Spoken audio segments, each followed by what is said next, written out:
We fear nothing. You don't fear anything being here, right? That's right.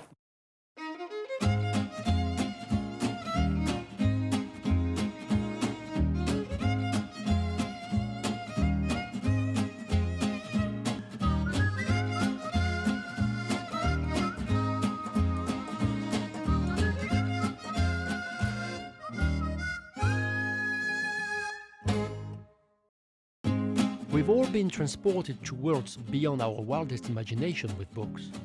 But books are also a great vehicle to get together and exchange ideas. Welcome to Books du Jour. Come and join our authors at the table.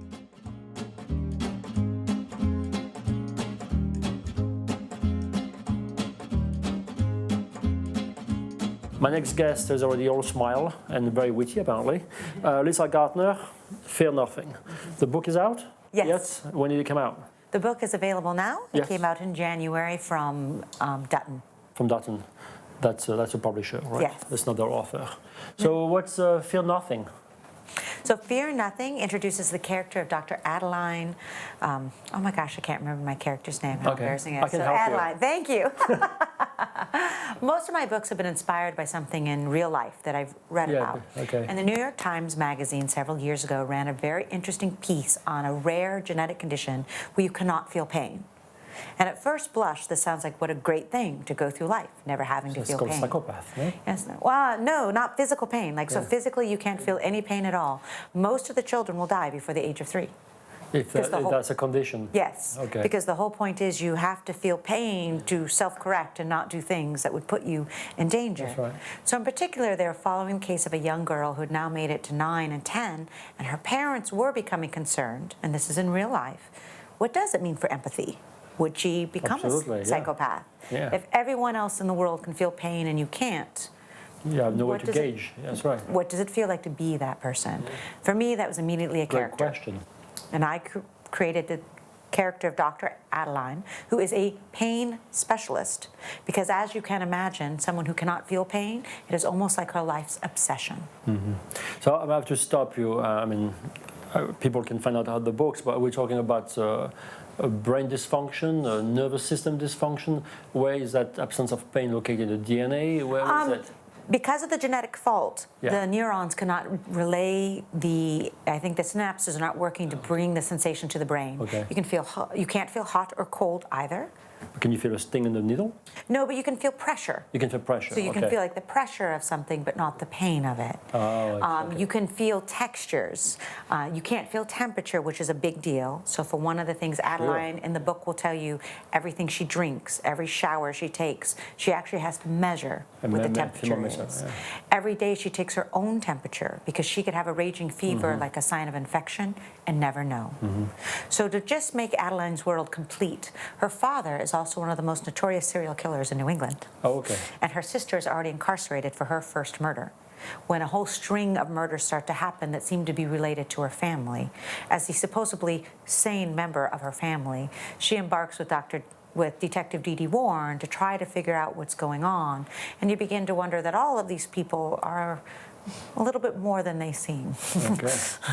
So this is a great idea, but why? What was that topic? What was it about you that was intriguing to you about the topic? You feel like we live in a callous world that feels nothing. Is that a metaphor for something bigger? Well, I found it was very interesting because on the one hand, you have a character who can feel nothing, but because of that, she actually fears everything. Because she has to rely on other sensations to try to figure out what's going on.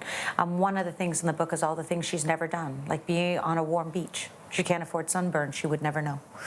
And so part of this book for her, as she starts actually working with the police to solve all these murders, is beginning to feel that she wants to take more control over her life, that she's kind of been living in this bubble. And this is her kind of breaking out in the real world. And yes, she twists an ankle on a curb. She gets scratched. These are things that are small, but for her, it's like, I'm going to break at any moment. I can't afford these injuries. But on the other hand, she can't stop. I'm a very psychology-driven writer, and I think readers love that experience of being in someone else's footsteps, trying to figure out how to do better, how to be better, when, that's easier said than done for any of us. Yeah. So she's going to become a recurring character for the novels? Not at this time, but you never know. I have a tendency to bounce back. Yeah. So where was your journey into writing yourself? I actually wrote my first book. I read you're a terrible cook, or you were a very messy one here, you know. Did you burn yourself, not feeling the pain? I had little problems as a waitress. I caught my hair on fire several times. Okay, so you go. If I'd had this rare defect, I'd be dead by now, or at least melted. But I actually wrote my first book when I was 17. Okay. I'm a little bit unique among suspense novelists. This is kind of all I've ever done. I sold it when I was 20.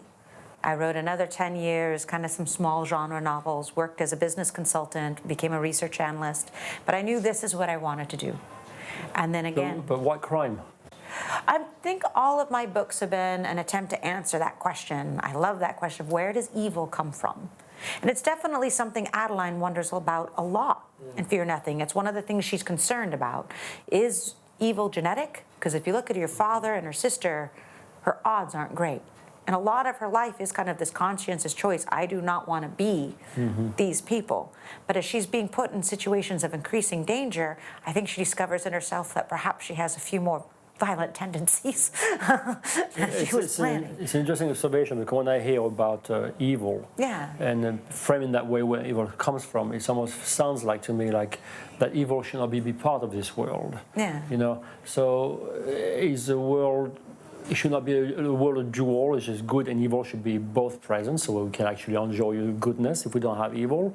Or we should just eradicate just evil and should not make it present. I think you have to do the yin and yang. You can't have good without evil. You can't have good without bad. I think the issue, though, all of us, I think this is the armchair experiences for a reader with a book like Fear Nothing, is you want to understand it, because there's a sense if you understood evil, you could recognize it, you could survive it better.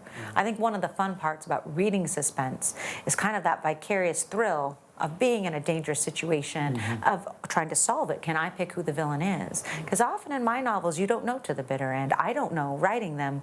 I just did a panel on, protagonist versus antagonist, and it's like, in my case, I don't know who is who when I'm writing the book. So you don't plan?